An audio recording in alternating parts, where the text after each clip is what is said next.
صار عمو؟ Is 1 second.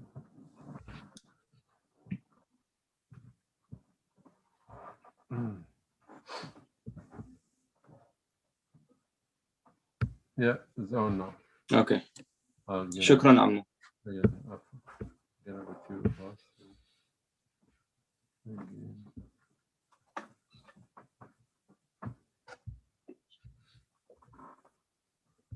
Okay, let's start. بسم الله الرحمن الرحيم. اللهم صل على محمد وآل محمد. Ramadan Kareem to all of you and your families on this blessed month. Inshallah, it's filled with blessings and nearness to Allah subhanahu wa ta'ala. We've been granted another chance to increase or increase good things that we do in our life. And inshallah, if you haven't, for example, opened the Quran for a while, I think now is the best time to do that, because the Sheikh knows how holy this month is, and how holy it is. Inshallah, I'll be with you guys I'll be hosting the program for the first 15 days of Ramadan. Well, I missed 2, so I'm starting today, and inshallah until the 15th day of Ramadan, I'm hosting, and we're going to be joined by Sheikh Al-Aziz, Sheikh Khalid. So without further ado, it's been 12 minutes, so I think we should start right away. Without further ado, let's welcome Sheikh Khalid with a loud salawat ala Muhammad wa ali Muhammad. Allahumma salli ala Muhammad wa ali Muhammad. Mustafa, can you do me a favor? Let's not mute everybody. Let's give people the freedom to tune in and to unmute themselves if they see fit, and to question and ask questions. Okay? Sounds good. Yeah, I think they have that option right now. So okay. All right. So brothers and sisters, I want to repeat myself that this is not a monologue. This is a dialogue. So by all means, chime in, shine in, give us your questions. Don't be shy. Okay? There is no such thing as a dumb question or a question that should not be asked. All questions are up, so long as they're relevant to religion, of course. So don't ask me about a model of car or what have you. Nonetheless, inshallah, we will begin. Inshallah. بسم الله الرحمن الرحيم وأفضل الصلاة وأتم التسليم على نبينا محمد الصادق الأمين وعلى أهل بيته الطيبين الطاهرين. In the name of God, the merciful, the beneficent, all prayer and praise is due to the Prophet Muhammad and his holy household.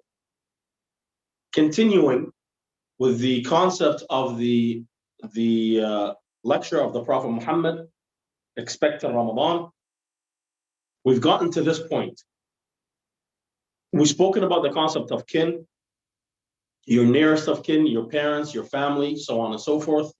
Today we will continue.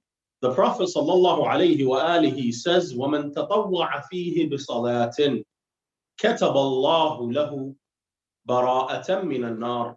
And whomever volunteers during this month prayers, Allah shall write for them freedom from hell.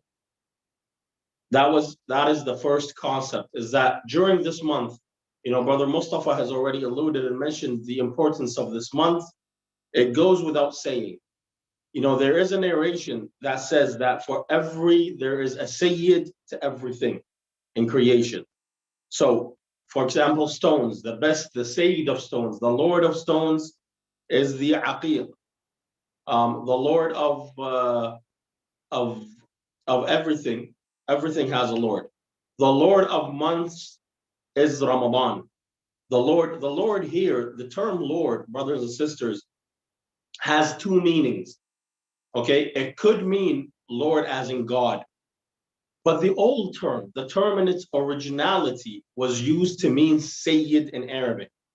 Okay, so as we very well know that you can become a lord if you're an English citizen and you've done something. You can become knighted or lorded, or you can become a sir. So, for example, I always see this advertisement now where if you buy 1 square meter of Scotland, you become a lord. Nonetheless, brothers and sisters, that is the term Lord. Lord means Sayyid. So for every creation, there is a Lord. The Lord of months is Ramadan. And the Lord of days is Friday, according to Islam. And the Lord of messengers is the Prophet Muhammad sallallahu alayhi wa alayhi. And the Lord of awsiya is Amir al-Mu'mineen salawatullahi wa salamuhu alayhi. So, وَمَنْ تَطَوَّعَ فِيهِ بِصَلَاةٍ كَتَبَ اللَّهُ لَهُ بَرَاءَةً مِنَ النَّارِ. And whomever volunteers during this month, Allah shall give them a pass, freedom from hell on Judgment Day. وَمَنْ أَدَّى فِيهِ فَرْضًا كان له ثواب من أدى 70 فريضة فيما سواه من الأشهر. And whomever does one obligation, it is equal to 70 obligations during any other months. So when you do your Salatul Subh, and inshallah you all wake up for Salatul Subh, and Ramadan is quite easy because I know most of you don't sleep until you do suhoor. However, there are some brothers and sisters, and you know who you are, who decide to eat their sahar, their suhoor, and they decide to go to sleep, even though there's only 15 minutes left, huh? I'm pretty sure we know who we are. Mustafa's shaking his head like, yes, he knows who they are as well. Nevertheless, inshallah, we are not those individuals. During this month, when you do something as simple as your obligation, you are fulfilling your duty towards Allah. Allah shall reward you 70 times folds or 70 folds for that obligation. And here we come to a very important part.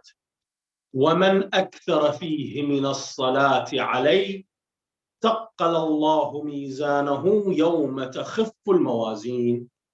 And whomever does plentiful prayers upon me, Allah shall increase their weight on the scale on the day when the scales are lightened. Brothers and sisters, I want to focus on this. الصلاة على محمد وآل محمد لذكره صلوا عليه وآله. اللهم صل على محمد وآل محمد. We recite in the Quran, Allah says, إن الله وملائكته يصلون على النبي. Indeed, Allah and His angels pray upon the Prophet. يا أيها الذين آمنوا, O you who believe, O you people of faith, صلوا عليه وسلموا تسليما. Pray upon him and surrender. Not simply give your salam, surrender to him absolutely. See, here we say وسلموا تسليما, surrender to Allah's will and the Prophet's will. Now, we all understand what prayer means for me. So when I say Mustafa, go and do your Dhuhr prayer, Mustafa realizes that this prayer, and I don't need to tell him what the prayer is, he knows because he was brought up in a Muslim home. He knows, and I know, that the prayer consists of takbir, reciting the 2 surah, ruku', sujood, and then you repeat it in the second rak'ah, and then you do, for example, if it's morning prayer, and then you do taslim, tashahhud and taslim. Now that is what we refer to today as salat. However, the term itself, salat, means dua. The word itself, in its originality, means a form of dua, a form of supplication. But when Islam came, when the Sharia of Islam came, it reserved this word for this form of dua. So salat in its actuality is a form of supplication to the Almighty. However, it became what we call in Arabic manqul, meaning that this term is used in a specific sense now. So in its original meaning, it simply means supplication. Today, it means this specific actions that we take 5 times a day. Just like the word hajj. The word hajj means to go to somebody. So when back then, before Islam, I would say to Mustafa, let me and you do Hajj to, I don't know, Brother Ahmed's house. Okay? What does that mean? That means that we will go to Ahmed's house. However, the term became manqul and became used specifically to these, to the Hajj that we do to the house of Allah, to Baytullah al-Haram. Now, one would say, I understand what Salah is in our modern day. I understand how to perform Salah to Allah. So what does it mean to do Salat on the Prophet? And why don't we say Salat to the Prophet? Brother Mustafa, chime in with me here. Unmute yourself. Let's talk, let's chat, if you don't mind. No, I don't mind. All right. So what do you think is the difference when I say I want to do Salat to Allah and I want to do Salat upon the Prophet? What is the difference in your mind? So when you say to Allah subhanahu wa ta'ala, so you're praying to him, like you're praying to what's it called? How do I explain this? No, you're on the right path. You just continue. You're praying to him. Okay. Yes. And if you're praying upon someone, you are praying, you're not praying directly to them, but you are praying for them. For them. Then, mashallah. Even though there's a lot of hesitation there, but you got through it. So let's break it down. Praying to someone is a form of worship. Okay? I pray to Allah. Okay? I do prayer to Allah. That is a worship. However, praying upon someone is not worship. That is praise. Okay? When we look, sujood is only reserved for Allah, correct? The Quran says, وَإِنَّ الْمَسَاجِدَ لِلَّهِ فَلَا تَدْعُوا مَعَ اللَّهِ إِلَهًا آخَرَ. Indeed, prostration, sujood is only for Allah. Now, if we can take masajid in the sense of mosques or in the sense of prayer, okay? Then do not do sujood to anything other than Allah. Do not associate anything with Allah. However, what does Allah tell us in the Surah Al-Baqarah? And if I had created him and I had blown the spirit into his body, then فَقَعُوا لَهُ سَاجِدِينَ. Do prostration to Adam, right? When he tells the angels. Why was that not considered worship? We see all of the angels, all of creation understood that this is not worshipped except for one, Iblis, right? What does Iblis say? فَأَبَى وَاسْتَكْبَرَ. He refused and he became arrogant. And in a hadith al-Qudsi, Allah asks him, he says, why did you refuse to do supplication, Ya Iblis? Iblis says, I shall not do supplication to Adam. I will only do supplication to you, O Allah. And if you forgive me, I will do one supplication until the hereafter. I won't move a single hair until the hereafter. What does Allah say to him in the hadith al-Qudsi? He says, Ya Iblis, you shall worship me however I choose for you to worship me, not how you choose to worship. Which, by the way, this is a point, even though it's a side point, Brother Mustafa, a lot of our brothers and sisters, what do? They worship Allah according to their own wants and needs, according to their own whims. Meaning what? Meaning some of our sisters, for example, they are believers, they worship Allah, but they are loose. They don't take it serious when it comes to their hijab. Some of our brothers, they don't take it serious when it comes to how they look at our sisters. Some of our brothers, they don't take it serious when it comes to wearing gold or wearing jewelry or doing certain things. Or some of our brothers and some of our sisters fall into this. They don't take it serious when it comes to fasting. They are taking the same standpoint here as Iblis. Why? Because Iblis thought he should worship Allah according to his own intellectual capability, which is what we do. I hear a lot of brothers and sisters say to me, oh, you know what? These are rules that were made 1400 years ago. We're in the modern world. I'm pretty sure you've heard that too. I have, yeah. My question is always, is Allah all-knowing or not? Does Allah know what would happen in the year 2021? If He does, and He says that this is the final message, then it applied 1400 years ago and still applies today.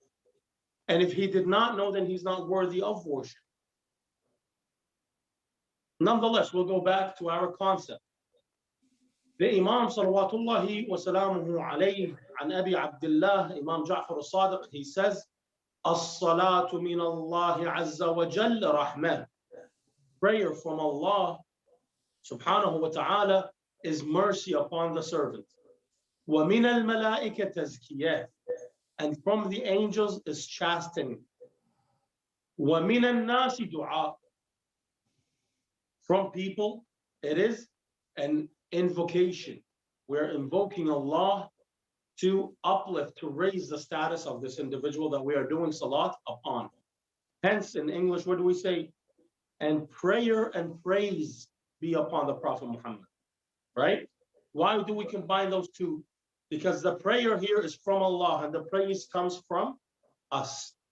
So when we are saying, Allahumma salli ala Muhammad, oh Allah, pray upon Muhammad, praise Muhammad, uplift Muhammad to a grander elevation, to a grander point of being.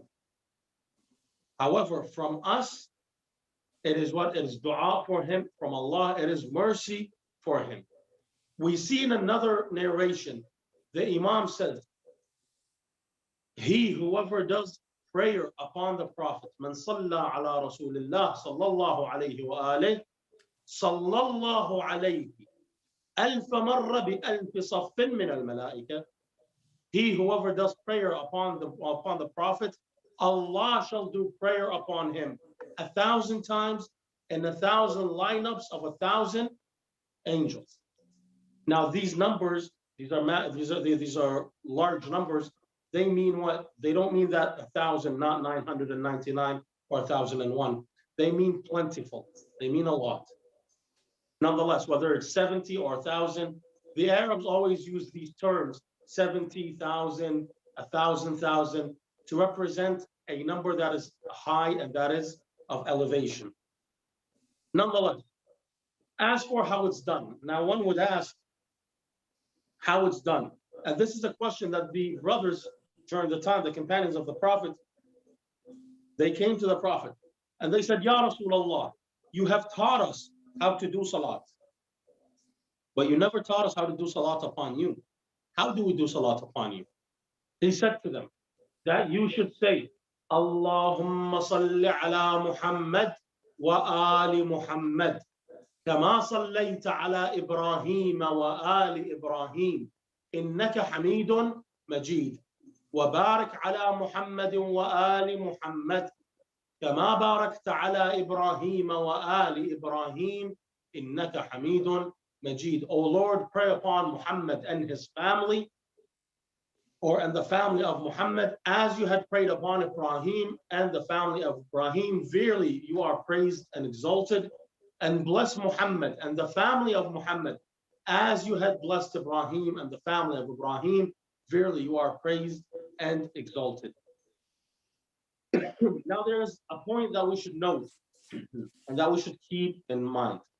When reciting the salawat, there are different forms of reciting it. This is the complete form, okay? And then there is the shortened form. The shortened form is Allahumma salli ala Muhammad wa ali Muhammad, okay? This second form is in agreement between the Shia and the Sunnis, between both schools of thought, okay? Both schools of thought, whether you follow the Sahaba or you follow the Ahlul Bayt, both of them agree on this form. However, there were those during the time of the Prophet and even after the Prophet that refused to follow this to a T. So what did they do? They would say the Prophet Muhammad sallallahu alayhi wasallam, and they would leave what? The second part, wa alihi, okay? Not only that, in modern day, we see that some brothers, what do they say? the Prophet Muhammad sallallahu alaihi wasallam. Okay, they abbreviated even more. Okay, if you want to write sallallahu alaihi wasallam, you would literally write, you would have to abbreviate it. It's the abbreviation of the abbreviation. Both of those are wrong. Now, one would say, hold on. Why would you automatically say both of those are wrong? Due to the narrations that we have that says, do not do salat on me, that is batra. Batra means what? Means that it's been cut off. Okay. For example, we can use the term handicap here. The word abtar in Arabic refers to a handicap. So if an individual is missing an arm, we say abtar. Okay. Meaning what? Meaning that he has lost a limb. Meaning that it's no longer complete. It has been cut off in the middle. Okay. That's number one. So these brothers and sisters, they came and they started doing the Salatul Batra. This Salatul Batra, the Prophet denounced himself. The Prophet used to say, La tusallu alayya salat al-batra. Do not pray upon me the handicap prayer, the cut-off prayer. They would say, what is the cut-off prayer? He says, La taqulu. The gist of what he used to say. Do not say, Allahumma salli ala Muhammad wa ali Muhammad. Rather say, Allahumma salli ala, do not say, Allahumma salli ala Muhammad wa sallam. Rather say, Allahumma salli ala Muhammad wa ali Muhammad. Okay? So you must add that al. In fact, in your prayers, after you say, Ashhadu an la ilaha illallah wahdahu la sharika lah, wa ashhadu anna Muhammadan abduhu wa rasuluh, Allahumma salli ala Muhammad wa ali Muhammad. That is a staple, whether you're Shia or Sunni. Okay? That is a staple. According to the Sunni brothers, according to the Shi'is, first of all, if you do not say wa alihi, your salat is neglected. If you do it on purpose, okay? If you do it sahwan, if you do it without meaning, then you can do sajda to saw. However, according to the Sunni brothers, if you remove the al or you add the sahaba to it, because what the people started doing, especially the ones that came after the Prophet, is they wanted to strip away the favor that was bestowed upon the family of the Prophet in this verse. So what did they start saying? They started saying, Allahumma salli ala Muhammadin wa ali Muhammadin wa sahbihi wa man tabi'ahu ila yawm al-qiyam. Okay? And his companions and those who followed him until the day until the day of judgment. So what did they start? They wanted to negate the favor that was bestowed upon the Ahlul Bayt. The Prophet here came and he says, do not do this. Rather say, Allahumma salli ala Muhammad wa ali Muhammad. And we have no narrations that adds the companions or those that follow after him. Okay? No narrations. The salat upon the Prophet that was commanded in the Quran and that is done in salat is that Muhammad wa ali Muhammad. According to the Sunni scholars, that if you add or you subtract, your salat is neglected. So if you add wa sahbihi wa man walahu wa man tabi'a hudahu, your salat is neglected. And if you add and if you subtract, if you just simply say Allahumma salli wa sallam ala Muhammad, then your salat is also neglected and invalid. Now, Allahumma salli ala Muhammad wa ali Muhammad. Excuse me, I got a frog in my throat. Nonetheless. No problem. I was gonna say, I've Yes. heard one of them you said they say some people say Salli wa sallim. Yeah. I've heard that a lot. And Oh yeah.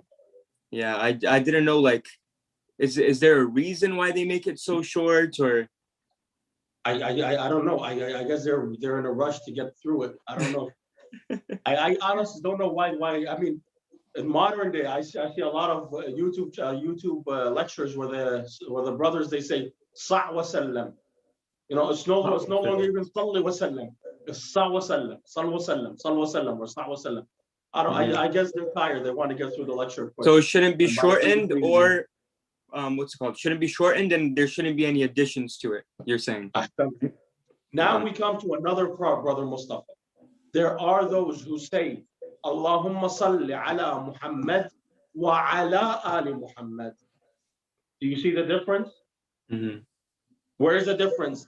They add that word wa ala. Okay?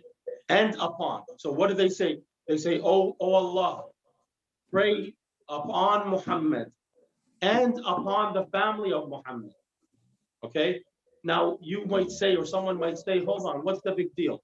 So what if we add and upon another time? We say that is a very big deal.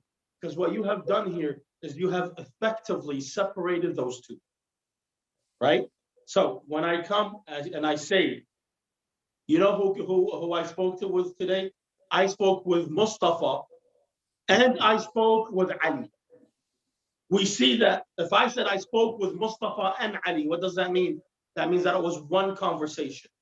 But if I say that I spoke with Mustafa and I spoke with Ali, what have I done? I have separated those conversations. Is that clear? So when I come and I say, Allahumma salli ala Muhammad wa ali Muhammad, I have added the al in the same prayer. There's no separation. But if I was to say, oh Allah, salli ala Muhammad wa ala ali Muhammad, then I have separated. This is now a second form of prayer or a second prayer. And what does that, I mean, someone could say, what's the big deal? What if? The big deal is that Allah had brought them together. And the Prophet has said that they are with me. These are my family. They are with me. And the Prophet, as we say, the Quran says, وَمَا يَنْطِقُ عَنِ الْهَوَىٰ إِنْ هُوَ إِلَّا وَحْيٌ يُوحَىٰ. Indeed, he does not speak of his own will and his own whims. It is a revelation that is revealed upon him, meaning that every word and every letter and every sigh and every look and every taqreer, as we say in Arabic. Taqreer, what does taqreer mean? Taqreer means that he says he does not disobey. He does not say that this is wrong. Okay? This taqreer, okay? What is taqreer? Let me explain taqreer a bit more. Taqreer is if you do something wrong in front of the Prophet and he does not say don't do that, okay? Essentially what he has done is he has accepted your action, okay? So let's give an example. If we were sitting in front of the Prophet, okay, and one of us started eating pork and the Prophet did not say don't do that, then that is called taqreer. That taqreer is considered a hujjah in Islam, okay? That taqreer is considered an argument, meaning that he accepted this action. Keeping in mind that we don't believe that the Prophet can have sahu. The Prophet is ever alert and always alert. Every action you do in front of him is hujjah for us. Is that clear? Now, when the Prophet says, say, Allahumma salli ala Muhammad wa ali Muhammad, he could have very simply said, wa ala ali Muhammad, couldn't he? But he didn't. He said, wa ali Muhammad. He combined the two. That's other, I don't want to get into the concept of the narrations and about the relation of Ahlul Bayt. You know, this would drag on forever and time is of the essence. Now, we spoke about the concept of Salatul Batra and we spoke about the concept of Ala and we spoke about the concept of Salat ala Nabi wa alihi sallallahu alayhi wa alihi. Now, let's look at some narrations. The Imam al-Baqir alayhi salam, he says, he who does prayer upon me without my family shall not smell the scent of heaven. The scent of heaven. That which extends, meaning that this scent extends the distance of 500 years. Okay? Now, 500 years, you can say, what if I'm traveling by Lamborghini? It would still say the same, okay? Whether you're traveling by camel or by Lamborghini. It's an expression to mean a vast distance, okay? So as of the heaven has a scent in the hereafter, during the hereafter.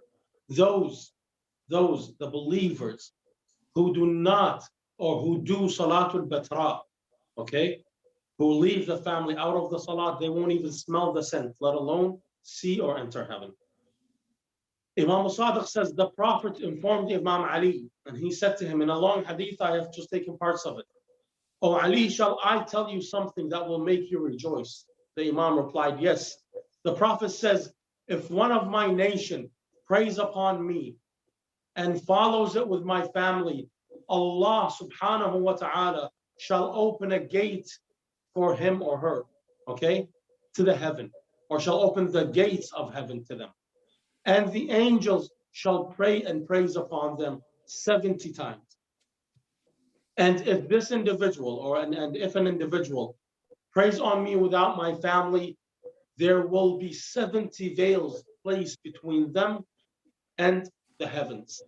And Allah shall not answer, and Allah shall say, and Allah subhanahu wa ta'ala will say to his angels, I shall not answer you, nor shall you rejoice to this individual.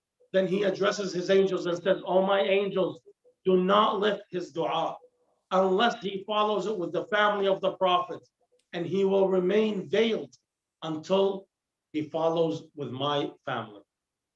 Now, the question that begs itself is, why so harsh, Brother Mustafa? Why so harsh? Why is it so harsh? Why is it that this individual who does not say وَآلِهِ shall have 70 veils between him and Allah, and then the acceptance of this prayer? In reality, we know from history that those who dislike the family of the Prophet existed even during the life of the Prophet. And not only that, there were those that thought to hurt the Prophet, but were unable to get to the Prophet. Hence, they had to find other avenues. Those other avenues were through the Ahlul Bayt. And this was present during the time of the Prophet. A man would say, oh, Muhammad does not let us see our cousins or our nieces and nephews. When he dies, we shall marry his wives. Another man would come to the Prophet and he would say to him, Ya Muhammad, you taught us how to pray and we prayed. You taught us to give sadaqah and we did. And now you tell us we have to follow your cousin. Is this from you or from Allah? The Prophet repeated 3 times.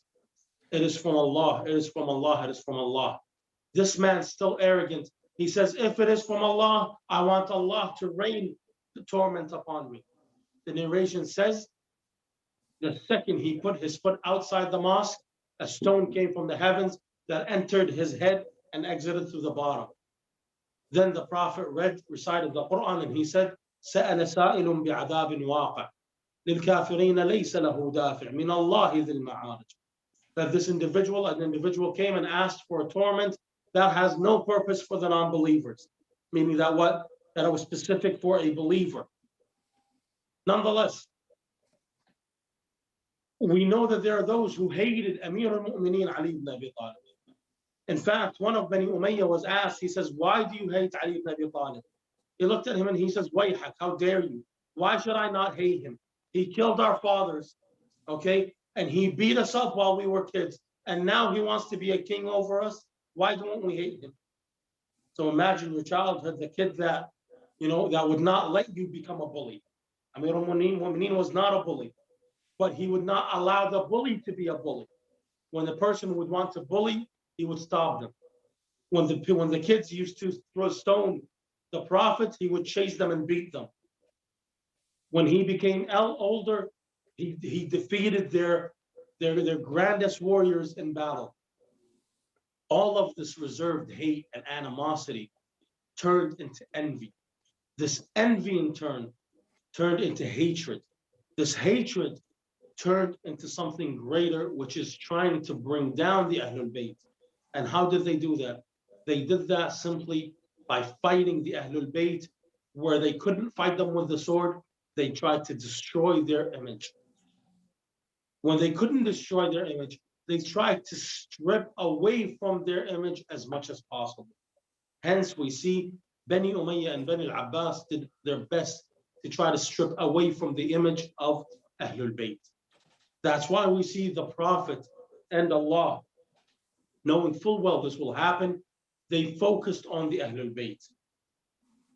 Not only that, when we look at history, brothers and sisters, we find that the Shia have always been the minority. Not have they always been the minority. They have always been against the kings, because the history, as we know, is written by the victors.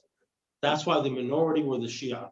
And they were the ones that were being killed and slaughtered throughout history. Up until today, it goes without saying. We can look into our modern history to see that.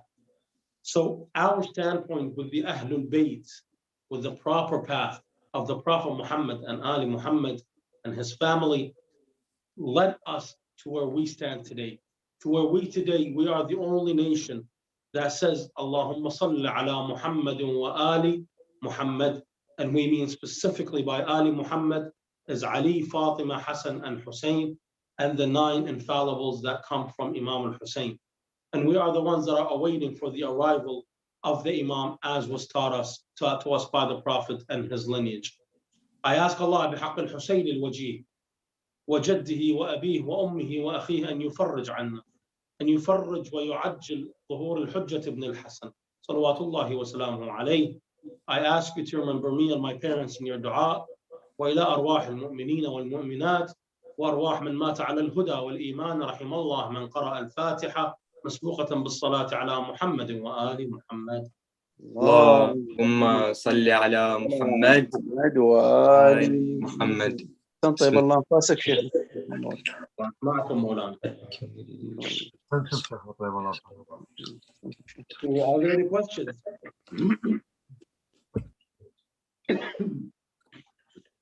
All right, so if anybody has a question, you can just unmute your mic and ask.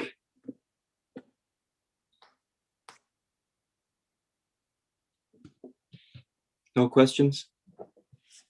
Is there a shot? Not many people here too. Well, that's something you got to work on, Mustafa. I do. I have to work on it. But yeah, and if they join on YouTube, like I'm guessing, I don't know yet. I haven't checked the YouTube live stream yet, but Okay. I'm guessing maybe there's like more kids watching the live stream, and yani, we're not seeing what they're asking. But like I feel like it's better if we ask them to join the Zoom, so it's more interactive. Yeah. Yes, Mustafa, ask them to join in Zoom because I have 13 people on YouTube. Wow. Yeah. Okay. And you know, 13, maybe 13 families too. Yeah, I think they can hear me now. So inshallah, if you're watching on YouTube and you want to ask any questions or anything, just hop on Zoom, and that way it's easier to interact and ask questions if you would like to, inshallah. All right, inshallah, this is the end of the program, so we'll see you all tomorrow. Beautiful voice, Mustafa, and you make adhan. احنا اخوان باكر يسوون سوى اليوتيوب مع الزوم احسن، لان اكو شباب هواي قاعد يروحون على الزوم على اليوتيوب الى نفس الوقت يسوون لازم. وين نفس الوقت؟ Amu Ja'far, did you say do the adhan? Yes. Okay. حسن شيخنا رحم الله والديك. قادم لكم ان شاء الله. الله يحفظكم هناك. طيب الله انفاسك زين. واسمعك ان شاء الله. الله يوفقكم ان شاء الله. جميعا رحم الله. So iftar is what time? Just trying to make sure. Is it iftar time yet? I think I saw that it said 8:20. 8:20? Today is 15, isn't it? Oh yeah, 20. That's true. 1 minute. So one more minute, inshallah. 1 more minute. So, Sheikhna, are you going to stay around to hear the adhan? Are you going to stay around to hear the adhan? I will, absolutely. Are you going to recite it? Inshallah. Yalla. Just 1 more minute, inshallah. Then you guys can start eating. Before he said, like, recite the adhan, tell them how is important the adhan for the salah. Inshallah, we'll have a lecture about that. We'll have a lecture about the importance of the announcement of the prayer. And not only that, we'll speak regarding the importance of the man who recited the adhan, the first man to recite the adhan, and his place in Islam. This black African Ethiopian man who held a special place in the heart of Sayyidah Fatima, to the point that every time Sayyidah Fatima would hear him, she would cry and she would faint, which caused him, you know what, let's get into it if we're going to get into it. Yeah, it's going to take a little too long if... Bilal al-Habashi, he's from Habasha. Habasha is modern day Eritrea and Ethiopia. Mm-hmm. Bilal al-Habashi was a black slave who was owned by Abu Jahl. Abu Jahl, his name is Abu al-Hakam, but the Muslims called him Abu Jahl. He was purchased by the Prophet after he had joined Islam, and they were punishing him, they were torturing him.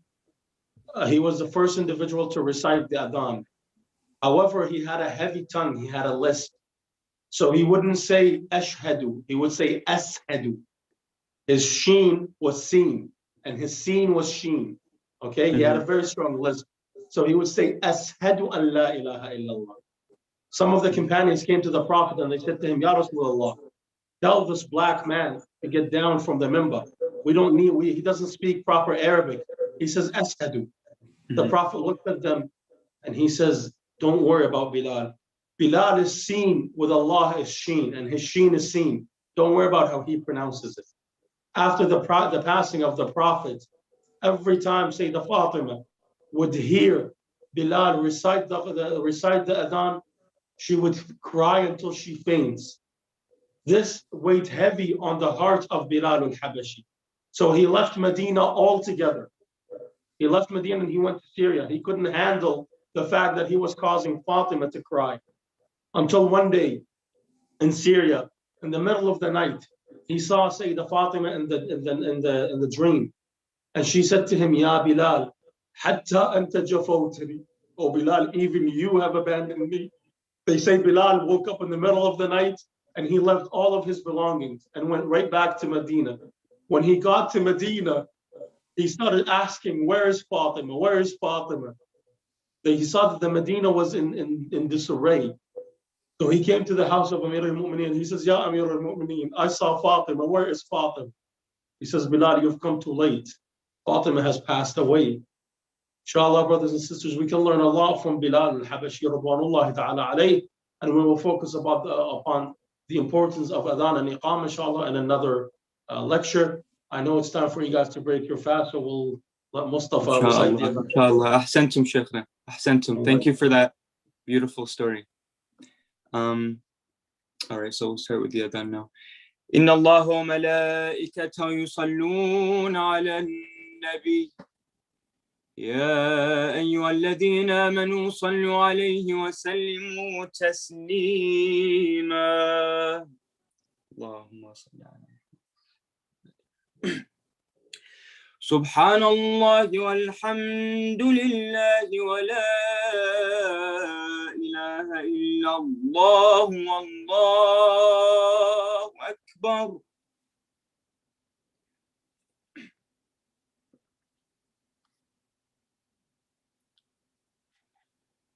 الله أكبر الله أكبر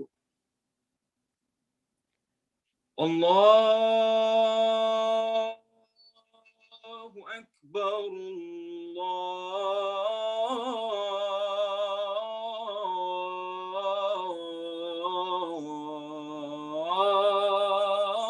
الله أكبر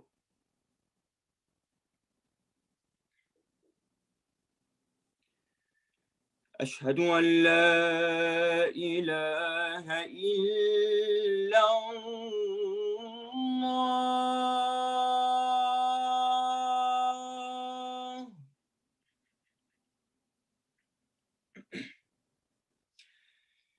أشهد أن لا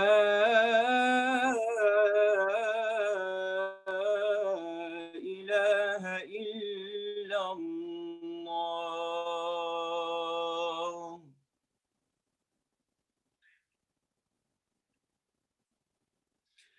أشهد أن محمدًا رسول الله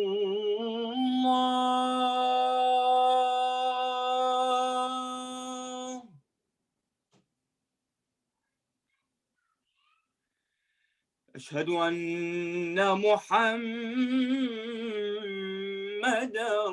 رسول الله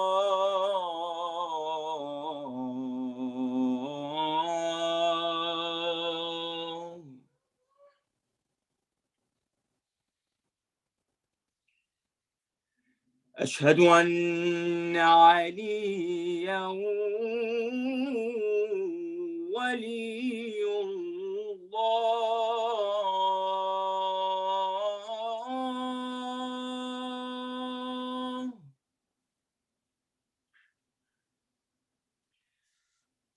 أشهد أن عليا حجة الله.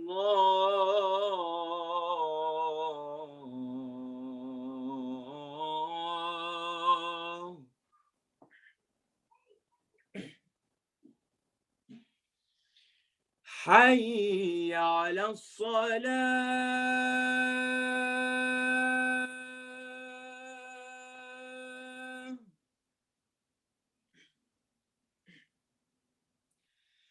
حي على الصلاة.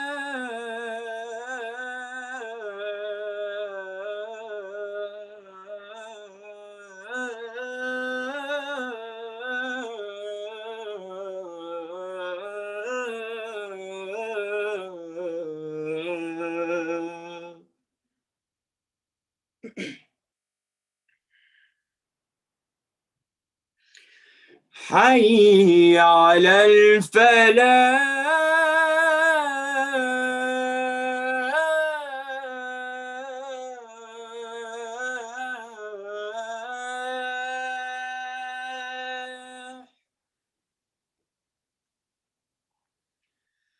حي على الفلاح.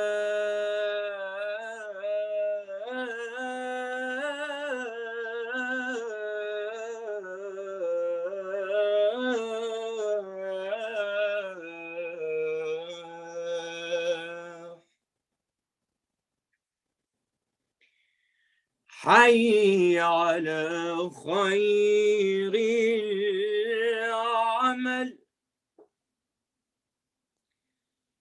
حي على خير العمل. الله أكبر.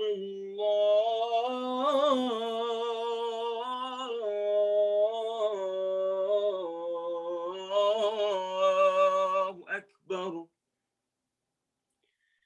لا إله إلا الله. لا